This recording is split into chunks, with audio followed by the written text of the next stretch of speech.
So I've been away at conference all last week in Nashville, Tennessee, and during that time I haven't done a lick of reading. So I'm really looking forward to jumping back into some of the books that I have currently on the go. But in the meantime, I want to talk to you about Stiletto by Daniel O'Malley. And I've been waiting for Stiletto ever since I finished Daniel O'Malley's first book, The Rook. And when I say been waiting, it's that feeling after marathoning Jessica Jones and knowing you're going to have to wait for Luke Cage. I've been actively looking for this book. I thought it was going to be released late last fall, then nothing. Goodreads had it dropping earlier this year, still nothing. And finally, halfway through 2016, it has arrived and I couldn't wait to dive right in.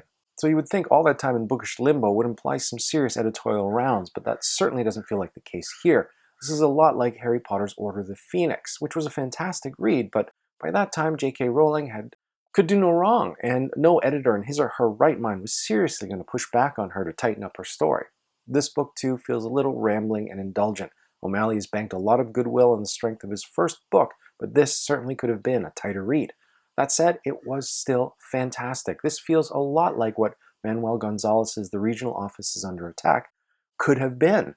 It still features two strong female leads, and while Gonzalez's book is getting a ton of critical praise, this one was way more fun. So if you haven't read The Rook, you can jump into this book fresh, but frankly, why would you? Do yourself a favor, pick up The Rook first, which stands on its own, and then you know you can follow it up with this equally fantastic read. I love the world that O'Malley has created. It's a laugh-out-loud thriller peopled with ladies who kick all kinds of ass. But let's give you a bit of a background. The Checquy is a super-secret organization, much like Her Majesty's Secret Service, but instead of misogynistic super spies that like their martinis shaken, not stirred, the Checquy is peopled with supernatural agents who have the ability to, say, swim underground or vaporize themselves into a black mist. So when the UK is faced with a horrible or unnatural threat like furniture looking to trample civilians or a computer trying to eat the internet, they get the call. This is Lemony Snicket telling the story of the Baudelaire children if they should grow up to become the unfortunate X-Men, or The Princess Bride, but instead of Peter Falk narrating the story of medieval revenge to a young Fred Savage, it's John Cleese reading The Umbrella Academy to a young Harry Potter. O'Malley is irreverent and has a dry wit, and the book is filled with lots of asides like, there's no way this conversation was not going to get horrible. No situation is improved by the presence of a giant anus.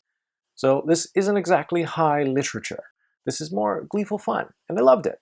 Myfawny Thomas, who we're first introduced to in The Rook, is trying to broker a peace between two warring factions, the Checquy and the Belgian-based, hold on a second, Wetenschappeljik Broederschap van Natuurkundigen, thankfully referred to as grafters throughout the rest of the story. Now, grafters are scientists supreme who gain their abilities through surgical and genetic manipulation that border on magical.